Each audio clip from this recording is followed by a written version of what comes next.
آج میں نے ارادہ کیا کہ بیان شروع کرنے سے پہلے ایک خواب سناؤں آپ لوگوں کو. آپ بھی حیران ہوں گے کہ آج تک تو کبھی آپ نے خواب کی بات کی نہیں. ہمارے جو مؤذن صاحب قاری رشید، اللہ ان کی مغفرت فرمائے، ان کے درجات کو بلند فرمائے، 40 سال سے زیادہ اس مسجد کی انہوں نے خدمت کی. تو میں جب اس مسجد میں تقریباً 15-16 سال پہلے آیا تو یہاں میں نے سوچا کہ میں یہاں بیانات کا سلسلہ شروع کروں، درس حدیث دوں، واعظ کروں. ہوتا ہے نا، انسان سوچتا ہے کہ بھئی انتظامیہ سے مشورہ بھی ہوا کہ ہفتے میں کتنے دن درس ہوگا، کب ہوگا، کیسے ہوگا. تو یہاں ہمارے قاری صاحب تھے، جو قاری رشید صاحب جن کا انتقال ہو گیا، یہ مؤذن تھے. انہوں نے مجھے کہا کہ آپ کے آنے کے بعد مجھے ایک خواب آیا ہے. جب آپ یہاں آئے ہیں تو مجھے ایک خواب آیا. میں نے کہا جی کیا خواب آیا؟ اول تو مجھے کوئی کہہ دینا مجھے خواب آیا ہے تو میں کہتا ہوں ابھی ٹائم نہیں ہے ہمارے پاس، ٹھیک ہے نا، پتہ نہیں کیا سنا رہا ہوگا بیٹھ کے. لیکن بس میرا بھی موڈ اچھا ہوگا تو میں نے کہہ دیا ہاں جی بتائیں. کہنے لگے میں نے خواب میں دیکھا کہ میں اور آپ، یعنی وہ اور میں، کہیں جنگل میں جا رہے ہیں، کہیں سفر پہ. آگے دیکھا بڑے بڑے جنگلی جانور کھڑے ہیں، اژدہے اور ڈائناسور جیسے، نہیں خطرناک، شیر، چیتے. انہوں نے ہمارا راستہ روکا ہوا ہے، ہمیں آگے جانے نہیں دے رہے. کہہ رہے ہیں میں اور آپ کھڑے ہو گئے کہ اب کیا کریں، تو راستہ ہی بند ہے، اتنے بڑے بڑے اژدہے منہ پھاڑ کے کھڑے ہوئے. تو کہتے ہیں آپ کے ہاتھ میں قرآن تھا، تو کہیں غیب سے آواز آئی یا کہیں پتہ نہیں کوئی الہام ہوا، کیا ہوا کہ بھئی ان کو قرآن سناؤ، ان کو قرآن کا درس دو. تو کہنے لگے آپ نے قرآن اٹھا کے درس دینا شروع کیا اور وہ سارے جانور آہستہ آہستہ اپنی جگہ سے ہٹتے چلے گئے. تو میں نے ان سے کہا اس خواب کی تعبیر بہت واضح ہے. دین کی دعوت ایک حق کا راستہ ہے نا، اس میں جو رکاوٹ ڈالنے والے جتنے فتنے ہیں، فرقہ پرستوں کے فتنے ہو گئے، ملحدین کے فتنے ہو گئے، بہت سارے فتنوں کی قسمیں ہیں نا. جیسے جنگلی درندوں کی قسمیں بہت زیادہ ہیں جو آپ کو سیدھے راستے پہ چلنے نہیں جو جنگل میں چلنے نہیں دیتے آپ کو. تو ایسے ہی فتنہ پرستوں کی قسمیں بھی بہت زیادہ ہیں. کچھ فرقواریت کی آگ میں جھلسائیں گے آپ کو، کچھ اسلام سے بدگمان کریں گے، کچھ اسلاف سے بدگمان کریں گے. تو اس خواب میں نے کہا اشارہ ہے کہ سب کا ایک ہی حل ہے کہ ان کو کس پہ لگا دو، قرآن پہ. تو اس سے آہستہ آہستہ یہ سارے خود بخود ختم ہونا شروع ہو جائیں گے. تو اس لیے میں نے درس قرآن کو کوشش کی ہے زیادہ فوکس کروں میں.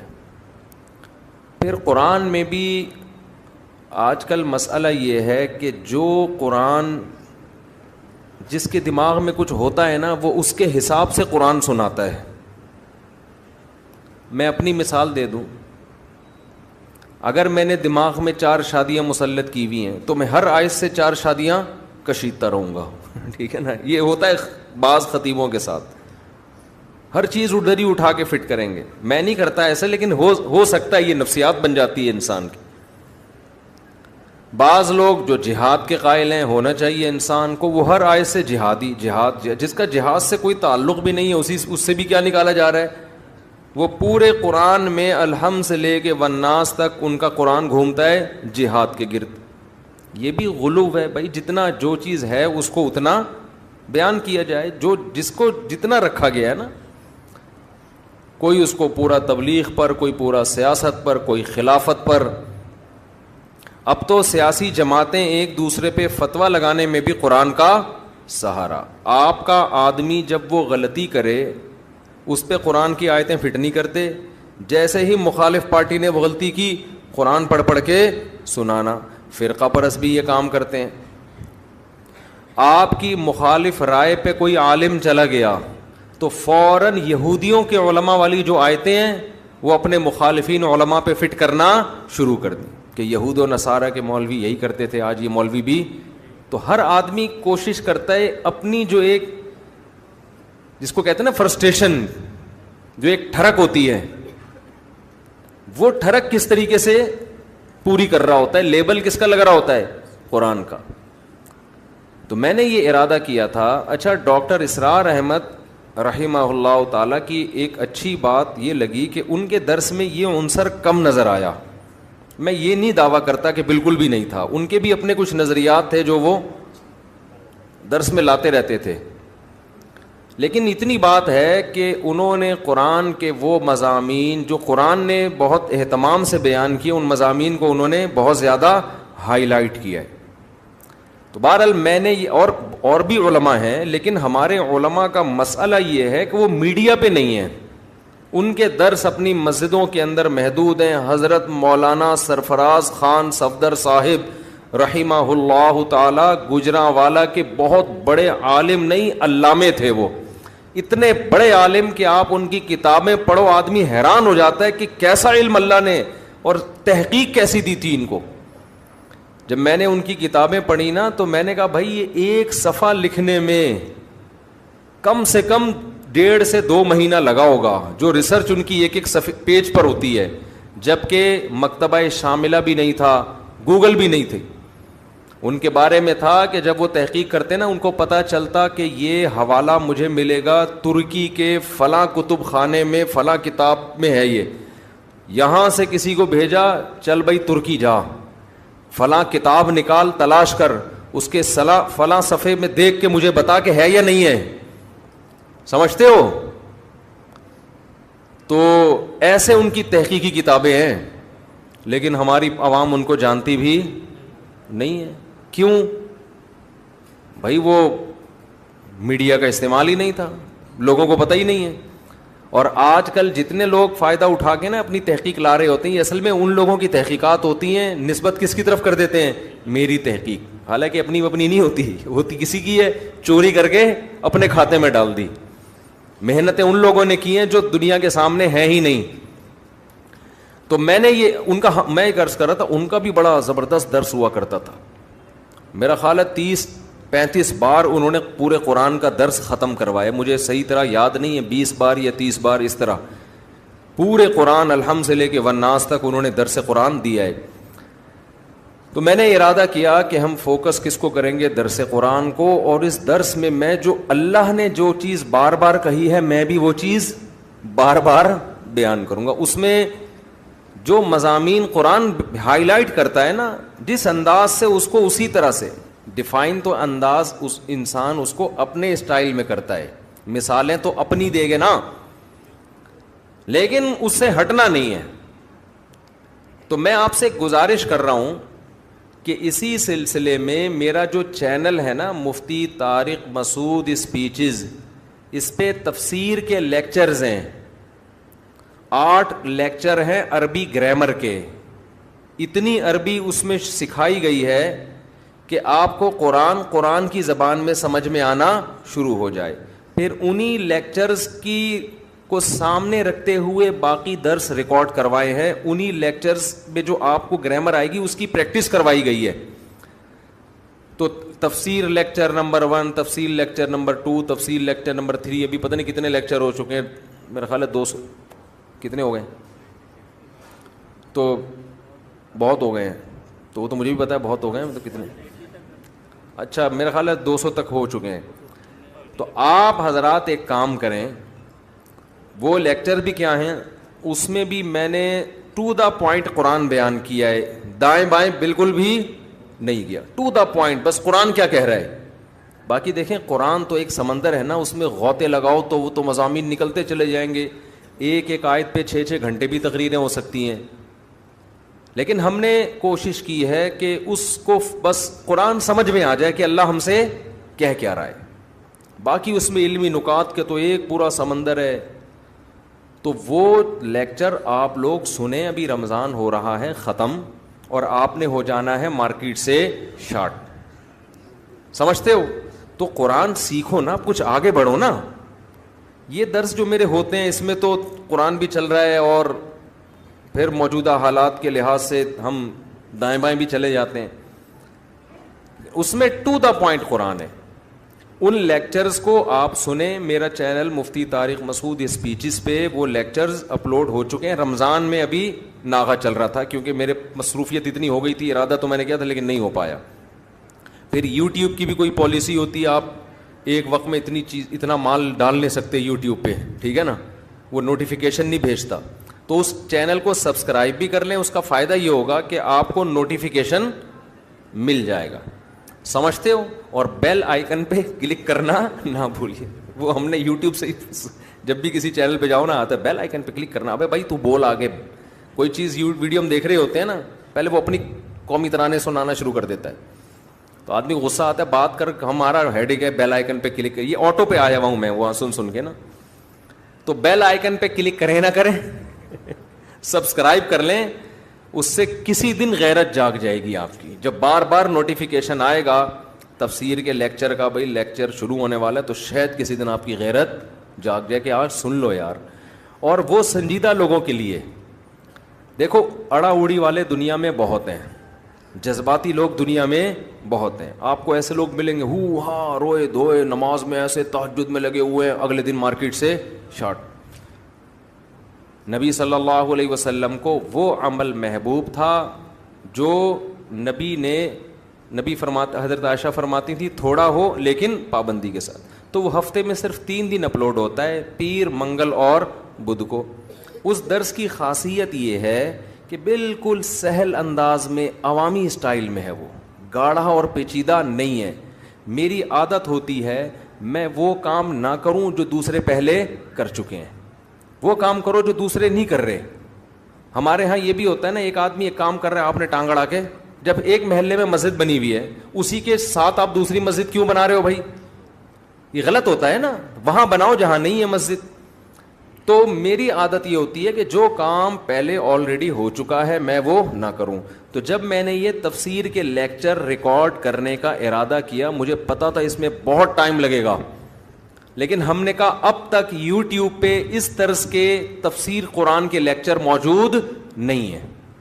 اگر کوئی پورا قرآن سن کے سمجھنا چاہتا ہے اور تھوڑا چاہتا ہے کہ مجھے عربی بھی آ جائے, تو میری تحقیق سے پتا چلا ہے کہ ایسے لیکچرز ابھی تک موجود نہیں ہیں. ڈاکٹر اسرار احمد کے ہیں لیکن وہ اس طرز کے نہیں ہیں, وہ الگ انداز کے, اس کی اپنی افادیت ہے. تو الحم سے لے کے والناس تک کوئی اگر قرآن سمجھنا چاہے گا, میں انشاءاللہ امید سے کہتا ہوں کہ اگر وہ اس طرز پہ سنے گا نا, تو آہستہ آہستہ عربی سے اس کو اتنی مہارت ہو جائے گی کہ خود بخود آگے قرآن سمجھ میں آنا شروع ہو جائے گا. تو وہ لیکچر سنا کریں, تمیز سے 40 منٹ کا ہوتا ہے, روزانہ ایک ٹائم متعین کر لیں یار, ہینڈ فری لگا کے ہم نے بیٹھ جانا ہے, اور کوشش کریں قرآن سامنے رکھ کے پڑھیں. سمجھتے ہو, ایک پین بھی رکھ لیں, اس پہ چھوٹے چھوٹے نوٹس بھی لکھتے رہیں, اور قرآن 15 لائنوں والا ہو یا 17 لائنوں والی, جو قرآن ہو وہ پھر ہمیشہ وہی رہے. یہ بھی ایک اصول یاد رکھ لیں, زندگی بھر قرآن کی تلاوت کا معمول بنائیں ایک جیسا قرآن. اس کا بڑے فائدے ہیں, کیا ہیں یہ بات لمبی ہو جائے گی. یعنی آپ اپنے لیے گھر میں جس قرآن پہ تلاوت کریں نا, قرآن آتے ہیں زیادہ تر 15 لائنوں والے یا 16 لائنوں والے, 17 کا تو میں نے ویسے ہی کہہ دیا, 16 والے, اب ایسا نہ کوئی 17 والا تلاش کر رہا ہوں. تو میں نے چونکہ 15 لائنوں والوں سے حفظ کیا ہے, میں جہاں بھی دنیا میں جاتا ہوں 15 لائنوں والا قرآن تلاش کرتا ہوں. اس سے کیا ہوتا ہے, لاشعور میں آپ کے یہ بیٹھ جاتا ہے یہ والی آیت یہاں ہے, ٹھیک ہے نا, اس کا یہ مفہوم ہے. اگر آپ روزانہ مصحف بدلتے رہیں گے تو آپ کنفیوز رہیں گے, تو یاد کرنے میں بھی آسانی ہوتی ہے. تو ایک قرآن لے لیں 15 والا یا 16 والا. 15 والا لے لیں اس لیے کہ میں نے 15 سے یاد کی ہے, ٹھیک ہے نا, اور آج کل زیادہ وہی چل رہا ہے. اس میں تراویح کا حساب رکھنا بڑا آسان ہوتا ہے 15 لائنز والے قرآن میں. تو وہ آپ نے لے کے سامنے رکھ لیا, تھوڑا سا ہمت کر لو, کچھ انسان کے بچے بن جاؤ. پہلے تو اپنی کھوپڑی شریف میں یہ کانسیپٹ کلیئر کر لو, عورتیں بھی مرد بھی, کہ ہم غلام کس کے ہیں. اور خواتین سے میں ہاتھ جوڑ کے ایک بات کہتا ہوں, زور سے میں نہیں کہہ نہیں سکتا, یہ جو میاں ٹائپ کی چیزیں اللہ نے آپ کو دی ہیں نا, میاں ٹائپ کی, آج ہمارا جو لبرل سوسائٹی ہے نا, وہ عورت کو مرد سے آزاد کرنے میں لگا ہوا ہے. وہ کہتی یہ کیوں, میاں کے حقوق کیوں ہیں؟ اگر عورت مرد کی ماتحتی سے آزاد ہو گئی نا, اس کا حشر وہ ہوگا جو وہاں کی بڈھی عورتوں کا ہے. میں بار بار ایک جملہ آج کل ریپیٹ کر رہا ہوں, گوری عورتیں شادی نہیں کرتی کہ شوہر کی ٹینشن پالنی پڑے گی, حالانکہ وہاں شوہر کے وہ حقوق نہیں ہے جو اسلام میں ہے. وہاں تو کوئی حقوق ہی نہیں ہے نا, وہ کہیں گے جو مرضی کرنا ہے. اور شوہر پہ بھی وہ حقوق عورت کے نہیں ہے جو اسلام نے دیے. اسلام نے تو پوری پابندی شوہر پہ ڈال دی نا کہ گیس بجلی کا بل کون دے گا بھائی, شوہر دے گا. اور عورت کو یہ کہا کہ تم اس کی اطاعت کرنا ہے تم نے. تو گورا نہیں سکھاتا عورت کو کہ تم نے شوہر کی اطاعت کرنی ہے.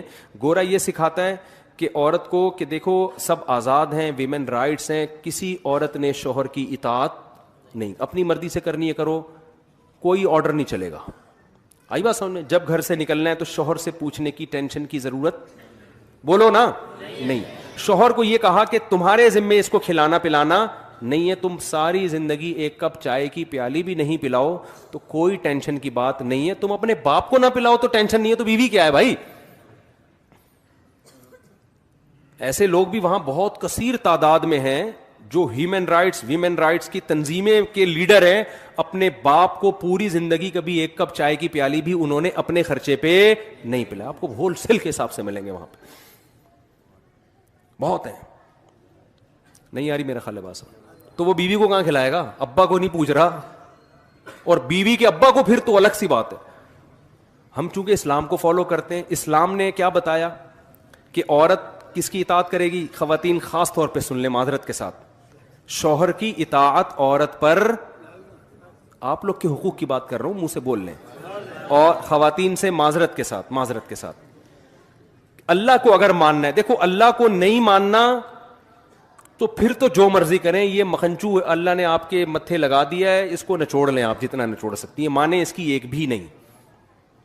لیکن اسلام کو اگر آپ مانتی ہو, اللہ کو اگر آپ مانتی ہو, تو اللہ کیا کہتا ہے؟ وَلِلرِّجَالِ عَلَيْهِنَّ دَرَجَةٌ, ہم نے مرد کو عورت پر ایک درجہ, بولو نا, زیادہ دی. گھر میں سربراہ کس کو اللہ نے بنایا؟ یہ وہ چیزیں جو ہماری سوسائٹی سے نکلتی جا رہی ہیں. گھر میں سربراہ معذرت کے ساتھ کس مکھنچو کو بنایا؟ شوہر کو. تو سربراہ کا مطلب کیا ہے؟ اس کی ماننی ہے یا نہیں ماننی ہے؟ اس کی اطاعت کرنی ہے, جائز باتوں میں, ناجائز باتوں میں یا اس اپنی استطاعت سے زیادہ باتوں میں نہیں. بعض لوگ بہت زیادہ بوجھ ڈال دیتے ہیں, وہ نہیں. جائز چیزوں میں گھر سے نکلتے ہوئے میاں سے پوچھنا ہے میں جا سکتی ہوں. گھر میں شوہر کی مرضی کے بغیر کوئی نہیں آ سکتا. شوہر اگر پسند نہیں کرتا کہ آپ فلاں سے بات کیا کرو, تو پھر عورت پر لازم ہے کہ وہ فلاں سے بات, بولو نا, نہیں. ہاں صلہ رحمی, قطع رحمی نہیں, ماں سے بات پر پابندی لگائے, یہ رائٹ اللہ نے میاں کو نہیں دیا. بہن سے بات پر پابندی لگا دیں, اگر اتنی کہ بار بار نہ کرو. بعض دفعہ فساد ہو رہا ہوتا ہے نا, بہنیں بھڑکا رہی ہوتی, میاں یہ کیسز بہت آ رہے ہوتے ہیں میرے پاس. شوہر کہہ رہا ہو تو بھی بہن سے, شوہروں کو تو ہم یہی مشورہ دیں, خام خواہ کی ٹینشن دینے کی ضرورت نہیں ہے, پابندیاں نہیں لگاؤ بلا وجہ کی. تم چنگیز خان کی اولاد میں ہو, تم کیا کر رہے ہو بیٹھ کے؟ شکر کرو بہن سے باتیں کر رہی ہے تو. لیکن لا کی بات کر رہا ہوں, قانون کی بات کر رہا ہوں.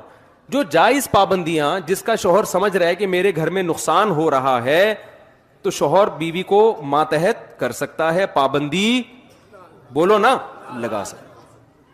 اب اگر جو عورت اللہ اس کے رسول کو مانے گی, وہ مانے گی میرا خدا اللہ ہے, تو وہ اپنے شوہر کی اطاعت کرے گی, شوہر کے لیے نہیں. کس کو خوش کرنے کے لیے؟ اللہ کو. کیونکہ نبی نے فرمایا وہ عورت جنت میں نہیں جا سکتی جس کا شوہر اس سے ناراض ہو. کسی معقول بات پہ, نامعقول کی بات نہیں کر رہے ہم. بعض میاں آڑے ترشے ہوتے ہیں, وہ فضول قسم کے. اور میرے بھائی, خواتین کو 2-4 باتیں کر کے, 1-2 باتیں پھر اور کروں گا, کائنڈلی تھوڑا سا اور برداشت کر لیں مجھے. بچوں کے بارے میں ماں رائے دے گی اپنے میاں کو, یہاں پڑھانا ہے, یہاں نہیں پڑھانا, یہ بنانا ہے, وہ بننا ہے, فلاں جگہ شادی کرنی نہیں کرنی, رائے ضرور دے گی, اس کو پورا حق ہے.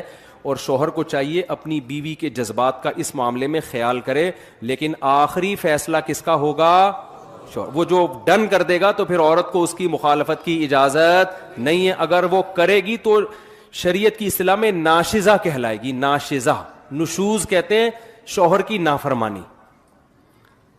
آئی بات سمجھ میں کہ نہیں آئی ہے؟ اچھا, تیسری بات, اولاد روک نہیں سکتے دونوں ایک دوسرے کی مرضی کے بغیر. شوہر کو اولاد چاہیے, بیوی یہ نہیں کہہ سکتی کہ مجھے نہیں چاہیے. بیوی کو اولاد چاہیے تو شوہر یہ نہیں کہہ سکتا کہ مجھے نہیں چاہیے. اسلامی قانون یہی ہے, چاہے تیسرا ہو, چوتھا ہو, پانچواں ہو, آٹھواں ہو, چھٹا ہو, دسواں ہو, نسل دونوں کی پرمیشن کے بغیر کوئی بھی, بولو نا, اتنی انٹرفیئرنس ہو رہی ہے نا ہر معاملے میں. بیوی کے بجائے اماں کی چل رہی ہے گھروں میں, بیوی کی اماں کی. سمجھ میں آ رہی ہے بات؟ بچے کون سے اسکولوں میں پڑھیں گے؟ اکثر میں ایک واقعہ بتاتا ہوں, شوہر کی آمدن سے زیادہ اس پہ بوجھ ڈالا گیا جاتا ہے اسکولوں کا. ہمارے ایک دوست تھے, وہ ان کی وائف نے کہا کہ بچے ہمارے فلاں انگلش اسکول میں پڑھیں گے, اس کی فیس ٹھیک ٹھاک تھی نا. وہ کہہ رہا ہے یار میں نہیں اتنی افورڈ کر سکتا, اور کر بھی سکتا ہوں تو میں باقی چیزوں میں بہت پیچھے رہ جاؤں گا. تو دونوں کا کیس میرے سامنے آیا. میں نے کہا کہ دیکھو شوہر کی اطاعت آپ پر کیا ہے, واجب ہے. آپ کی سمجھ میں بات آئے نہ آئے, آخری فیصلہ کس کا ہوگا؟ میاں کا. ہم اس کو کہیں گے یار اچھے اسکول میں پڑھاؤ, وہ کہہ رہے نہیں پڑھا سکتا میں, میری تنخواہ اتنی, اگرچہ افورڈ کر سکتا ہوں لیکن باقی چیزوں میں پھر پان گٹکے کا تو رہوں گا ہی نا. بالکل, کوئی تھوڑا سا تو پان گٹکے کا بھی خرچہ نکال کے رکھنا ہے نا, تھوڑا سا بچانا بھی ہے. اور بھی غم ہے زمانے میں یار, درمیانے درجے کے اسکول میں پڑھا لو, اللہ اسی میں بنا دے گا. میں نے اس کی خاتون کو کہا, میں نے کہا دیکھیں یہ اب آخری رائے کس کی چلے گی؟ شوہر کی. اللہ نے سربراہ کس کو بنایا ہے؟ شوہر. اب آپ مانیں اس کی بات. نہیں جی, پھڈا ہی نہیں ختم ہو کے دے رہا. پھر میاں کا فون آیا کہ بیگم کہہ رہی ہے میرے بھی تو بچے ہیں, جتنے تمہارے ہیں اتنے ہی کس کے ہیں, میرے بھی ہیں. پھر ساس کا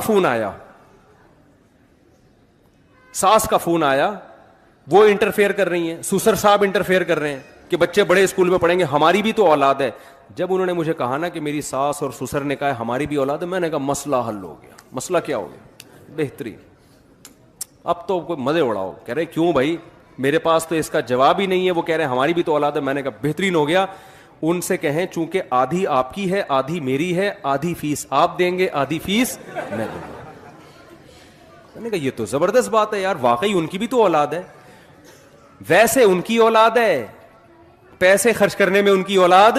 فری پھوکٹ کے مشورے تو دیتے رہو نا. سوئٹزرلینڈ کا مشورہ دے دیا تھا نا غریب آدمی کو اس کی بیوی نے کہ میں سوچ رہی ہوں سوئٹزرلینڈ چلتے ہیں. اس نے کہا کوئی خرچہ نہیں ہے, سوچنے پہ کوئی خرچہ نہیں ہوتا. تو اس سے گھروں میں بڑے فسادات ہو رہے ہیں. ہماری عورتوں کو پتہ ہی نہیں ہوتا کہ بھائی, نہ بچوں کو پتہ ہوتا ہے کہ کس کی ماننی ہے. بچوں کو بھی اسلام نے پابند کیا ہے کہ جب باپ اور ماں کی رائے میں اختلاف ہوگا آرڈر میں, تو سربراہ کون ہے؟ باپ ہے. ماں کا حق اخلاق میں 3 گنا زیادہ ہے, لیکن اطاعت کس کی جائے گی؟ ابا کی. یہ ہماری خواتین کو ماننا پڑے گا. نہیں مانے تو ٹھیک ہے, جیسے زندگی گزار رہی ہیں گزارتی رہے. میں تو پیغام دے کے چلا جاؤں گا, پکڑنے والا کون ہے آخرت میں؟ وہ اللہ جانے, آپ جانے, ہمیں کیا اسے. اور مرد کو اللہ نے بھی چند باتوں کا پابند کیا ہے. گورے وہ پابندیاں مردوں پہ نہیں لگاتے. مرد کو کس بات کا پابند کیا ہے وہ بھی نمبر وار بتا دوں جلدی. پہلی پابندی اللہ میاں نے یہ لگائی ہے, گورے یہ پابندی نہیں لگاتے. گورے کہتے ہیں نہیں بھائی پرسنل لائف ہے, جو مرضی کرو. اسلام نے پابند کیا ہے عورت کی طرف جانے کا راستہ تمہارے پاس نکاح کے علاوہ کوئی بھی نہیں ہے. کسی عورت سے فائدہ اٹھانا چاہتے ہو بیوی بنا کے لے آؤ, اس کے علاوہ تمام راستے بند. اچھا بھائی آپ نے کہا چلو بھی بنا کے لے آیا, اللہ میاں نے کہا ہے بھائی, موڈ تو نہیں تھا آپ کا بالکل بھی. دوسرا اللہ نے پابندی لگائی, اب یہ جب تم لے آئے ہو تم اس کو ٹینشن سمجھو یا عذاب سمجھو یا نعمت سمجھو, وہ تمہارا ہیڈیک ہے. کوئی پابندی گورنمنٹ کی طرف سے بھی نہیں ہے, اللہ کی طرف سے بھی نہیں, لیکن کچھ ذمہ داریاں تمہارے اوپر ہیں. ساری زندگی اس کا خرچہ, اس کی رہائش کا خرچہ, گیس بجلی کا خرچہ, پانی کا خرچہ, اس کے بچوں کا خرچہ, اس کے بچوں کی تعلیم کا خرچہ, اس کے بچوں کی بیماریوں کا خرچہ, یہ ساری زندگی کس پر ہے؟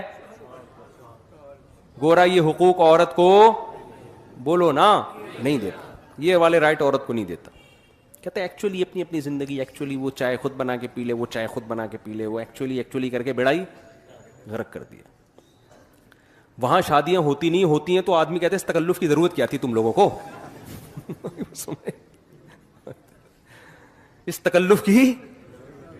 ایک چیز میں نے گورے میں بہت پازیٹو دیکھی ہے, بہت ساری چیزیں اور بھی سچی مچی کی پازیٹو بھی ہیں, ایمانداری ہے ان لوگوں میں, جھوٹ نہیں ہے. وہ تو پازیٹو چیزوں پر تو میں کئی بار بیان کر چکا ہوں نا, وہ تو سبھی مانتے ہیں, وہ تو سیکھنے کی چیزیں ہیں. لیکن ایک بڑی خاندانی چیز ہے گوروں میں, اکثر گورے اپنے بچوں کی ماں سے ہی شادی کرتے ہیں. یہ بہت پازیٹیو چیز میں نے دیکھی. وفا کرتے ہیں. اکثر شادی کس سے کرتے ہیں؟ اپنے بچوں کی ماں سے.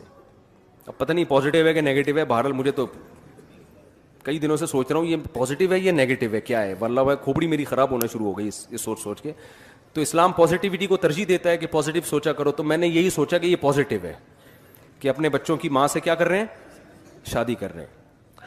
اس میں تمبو امبو لگا دیتی ہے نا وہ بچے آ کے, وہ شادی میں فائدہ ہوتا ہے ان کا. خیر, تو اللہ میاں نے آپ کے ذمے یہ لگایا ہے کہ آپ کیا کریں بھائی, ساری زندگی خرچے کس کے ذمے ہیں, اور اس میں کنجوسی سے کام نہ لیں. جو خود کھائیں اس کو وہی کھلائیں, جو خود پہنے اس کو. چائے تو بہت دور کی بات ہے, انگریز کہہ رہے چائے بھی نہیں پلانی. اللہ میاں کہتے ہیں چائے تو تیرا باپ بھی پلائے گا, چائے کے علاوہ بہت ساری چیزیں ہیں. صرف اتنا اسلام نے نہیں کر دیا کہ عورت کو میاں کا پابند بنا دیا ہے. میاں کو جو جکڑا ہے وہ زیادہ جکڑا ہے. سمجھ میں آ رہی ہے بات؟ اس کو زیادہ مشکل میں ڈالا ہے. دوسری بات, جو خود کھانا ہے وہ اس کو کھلانا ہے, جو خود پہننا ہے وہ اس کو, یعنی جس اسٹینڈرڈ کا. اور پھر حسن اخلاق سکھائے اسلام. اس کے ساتھ لونڈیوں اور باندیوں جیسا سلوک مت کرو, لائف پارٹنر جیسا سلوک کرو. تمیز سے بات کرو, ایسے نہیں جیسے نوکروں سے بات کی جاتی ہے. دوستوں کے ساتھ گٹر کے ڈھکن پہ بیٹھا ہوا ہنس رہا ہے سارا رات, ہاں ہاں, گھر میں آتا ہے ایسے جیسے ہلاکو خان نے بغداد پہ حملہ کر دیا ہے. یہ نظر آ رہا ہے. یہ سب وہ باتیں جو ہم مشاہدہ کر رہے ہیں. ہمارے ایک استاذ ہیں بڑے زبردست, وہ کہتے ہیں جس عالم کو سوسائٹی کا نہیں پتا نا, لوگوں میں اٹھ رہا بیٹھ رہا نہیں ہے, وہ گائیڈ نہیں کر سکتا لوگوں کو.